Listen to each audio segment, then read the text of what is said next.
Welcome to the BreachLock Integrated Platform.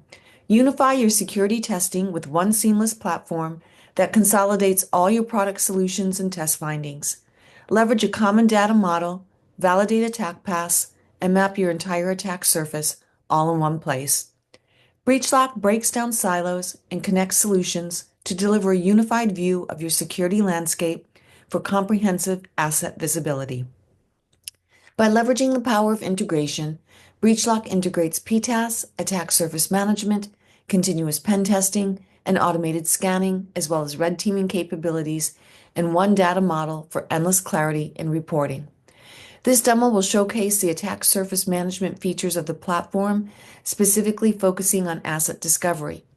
Please note that once the external attack surface management process begins, or EASM, we have an internal foothold to the user's organization, and internal attack surface mapping can still be performed for the organization. Upon logging into the BreachLock integrated platform, the user will automatically land on the dashboard overview. Along the left panel is a set of platform features. The second tab on the left is ASM or EASM, and upon clicking on the drop-down menu, we will see Asset Discovery. When you click on Asset Discovery, a window will open to the right where you will find all the assets that were either discovered in the domain discovery scans or manually added into the inventory. In this feature, the user is able to view the assets classified as domains, subdomains, IP addresses, URLs or endpoints, IP blocks, and asset groups. Each asset will contain slightly different information, so let's walk through each one. The navigation bar is below where the user can search the asset by name. Here is the search bar. Next to the search bar, users will see the active and inactive tab, where the user has the ability to filter the assets based on status. Active refers to a registered domain that is part of the original scope or has been manually added by the user to asset discovery for scanning. If the user wishes to exclude or provision an asset, it can be marked as inactive and will not be part of the continuous scanning process. The reason for this is so that users can determine and focus on what is most important as part of the attack surface discovery process, meaning those assets classified as active. The user can also move assets from active to inactive or vice versa by simply navigating to Asset Inventory and move the asset from active to inactive or deactivated, and it will be removed from scanning. We will review this in the Asset Inventory demo. Now going back to Asset Discovery, adjacent to this drop-down menu is All Labels. If you click on this, it will allow users to filter by auto-discovered and manually added. Auto-discovered refers to those assets that were discovered based on the original scope. Manually added denotes those assets that were manually added by the user. We will discuss how the user can add an asset shortly. As you can see, below is a list of each domain that was discovered. To the right of each domain is the scan status, represented by B for data breach or D for domain discovery. Data breach refers to external scans on domains that were discovered on the dark web. Domain discovery refers to subdomains, IPs, IP blocks that were discovered and then mapped and populated as part of the attack surface. We will review attack surface validation and mapping shortly to show you how this all correlates. The rings around the scan status represent gray, meaning the asset is yet to be scanned, or green, meaning the asset has been scanned and is complete, and in this case, this particular domain the scan has completed, or red, meaning the scan has failed. If the scan has failed, it will show the reason in the error log and why the scan failed. The user can take appropriate action either by rerunning the scan or by buying more credits if the scan failed due to scan credits not being available. Again, we will go through this in the continuous security testing demo. If the status is green under domain discovery, the scan has been completed for subdomains, IPs, etc., and will be populated as part of the attack surface analytics. Adjacent to asset labels, you will see subdomain count ASN count, or an autonomous system number, which is a unique number identifying a group of networks on the internet, allowing routing, control, and sharing of information between networks and internet service providers. And to the right of this, the vulnerability count, meaning the number of vulnerabilities automatically discovered on that domain. In this case, we can see that there are 20 potential vulnerabilities on this domain and a total of 42 vulnerabilities. To view the discovery of the domain scan, just simply click on the asset to view details. A screen will pop up showing all subdomains discovered within that domain. In this case, it states 20. Users can scroll through these by hitting the bottom right arrow to see the remaining subdomains. Domain details will also show whether the subdomain was reachable or not reachable. In this case, none of these were reachable. In this particular case, we have quite a few that were. Reachable means the domain was registered by the organization and was recorded in public repositories, hence it was reachable or discoverable. Updated at refers to the last date when BreachLock reported the discovery of the platform.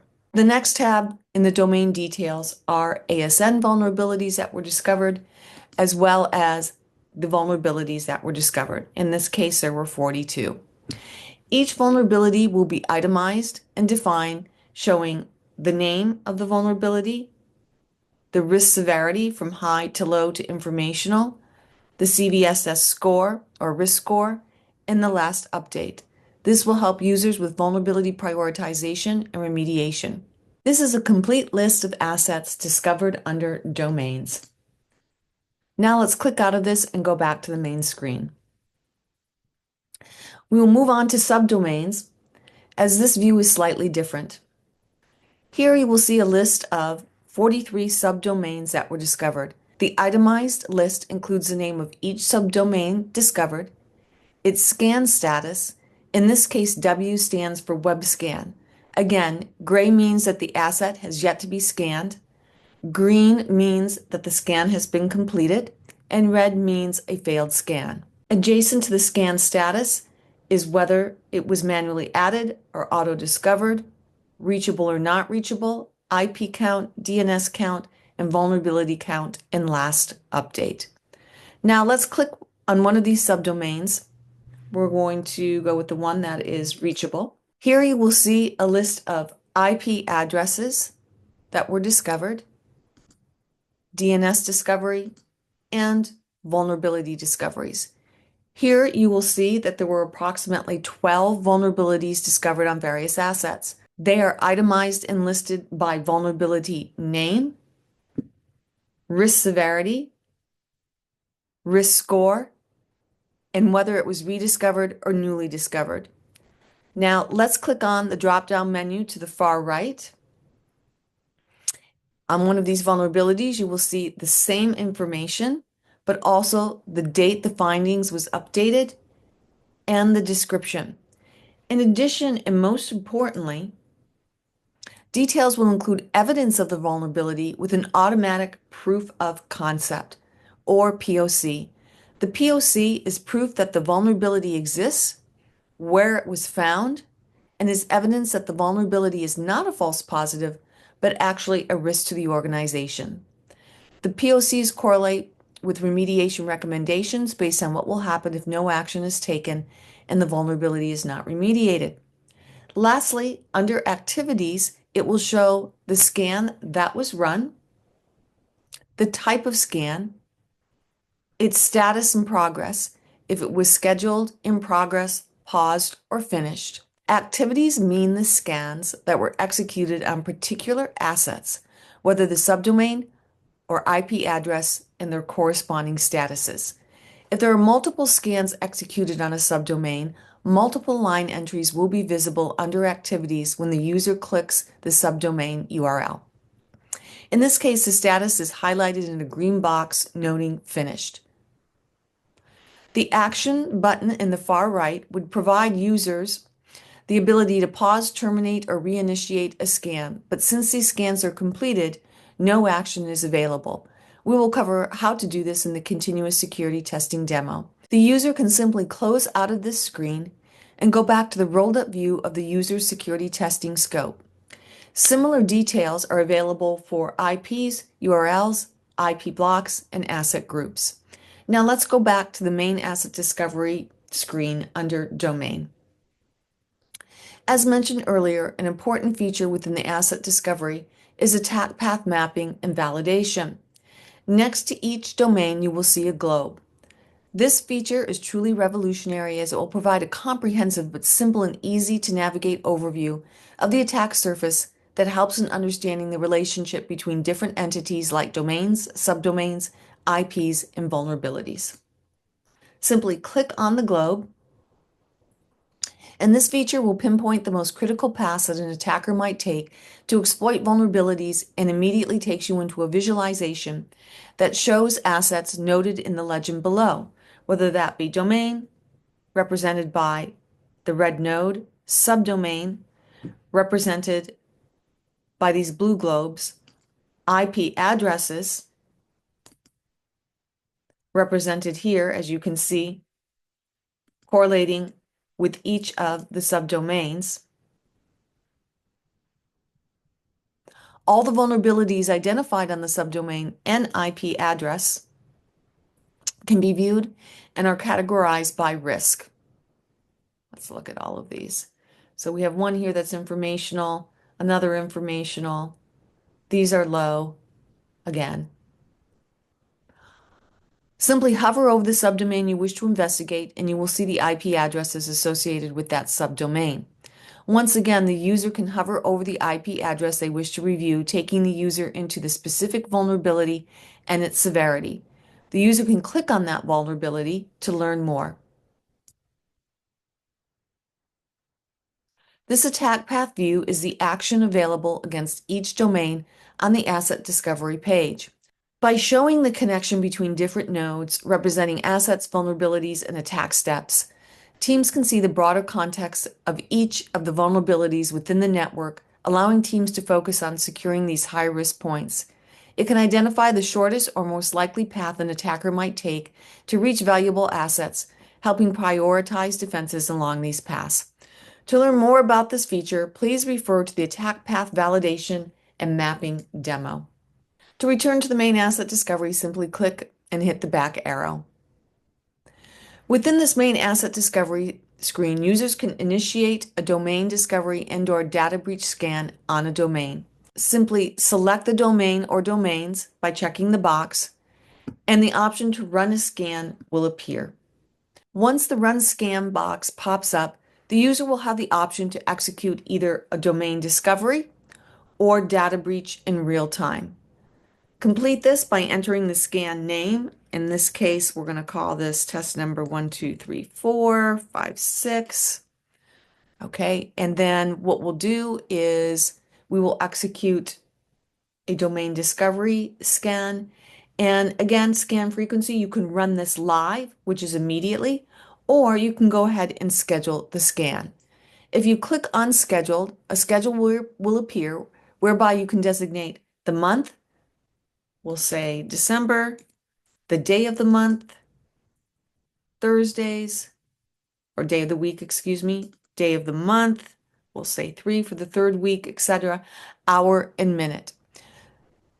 Once completed, the user can click on Submit, and then in the upper corner, you will see a green box that appears stating that the scan has been successfully scheduled. If the user had selected Live, the same box would appear, but this time the user would select perhaps Data Breach or Domain Discovery and run Live. Again, a scan would be triggered but would run immediately.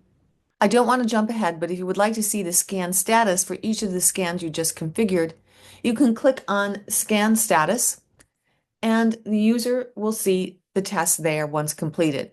But this will be covered under a separate demo under Scan Status. So let's go back to Asset Discovery.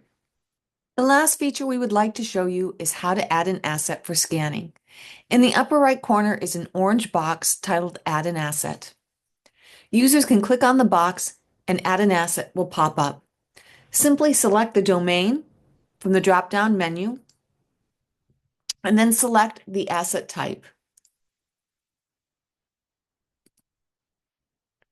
Users can add another domain, subdomain, URL, IP, IoT device, cloud, mobile, or other. External attack surface management scans identify web and network assets specifically. However, users can add any asset they would like, such as an API, as discovery is not limited only to what BreachLock uncovers. So if users would like to add an API or multiple APIs for scanning, they can do so. Users can add as many additional assets as they would like as part of the attack surface discovery and scanning process. Please note that users should also review their subscription model for credit consumption as additional assets are added to ensure users have the credits needed or need to purchase more. However, once you have added an asset, it will appear in your asset discovery, and users can then determine the scan frequency for the new asset and whether the user would like to run a live or scheduled scan by clicking on the new asset and hitting Run Scan, as mentioned earlier in this demo. In this case, we will not add an asset, and we will click out of this screen. Lastly, the Export button on the far right allows users to download a CVS file of all assets in asset discovery and details for all domains. Effective asset discovery scanning and continuous management of an organization's assets are cornerstone of robust security and IT governance. Asset discovery provides users with visibility, risk reduction, and compliance, and provides insights into infrastructure for scaling operations securely and effectively. In addition to asset discovery, this demo will quickly cover the data breach feature, as this is closely correlated with the asset discovery feature. On the far left panel under ASM or EASM, you will see features including data breach. Simply click on this feature. In the data breach view, users will see the user exposure within the selected domain on the dark web. This gives insights to users exposed with password, users exposed without a password, and dark web exposure of the domain with the source. If user exposure was found, it would be labeled along with the potential threat actor, source, and when the exposure was last seen. In this case, we have no data breaches with users exposed with or without a password or dark web exposure. In the upper right corner, the user will see the monthly distribution of data breaches on that specific domain for the entire year to date. As there were no data breaches found, the monthly distribution is not available. So let's return to asset discovery. Unlock unparalleled operational efficiency, gain crystal clear transparency, maximize the impact of your security testing, and confidently measure ROI, all with a comprehensive, centralized view of your security investments and outcomes. This concludes the attack surface management, asset discovery, and data breach features on the BreachLock Integrated Platform. Watch our other demos for individual security testing capabilities integrated into one cohesive platform. Thank you.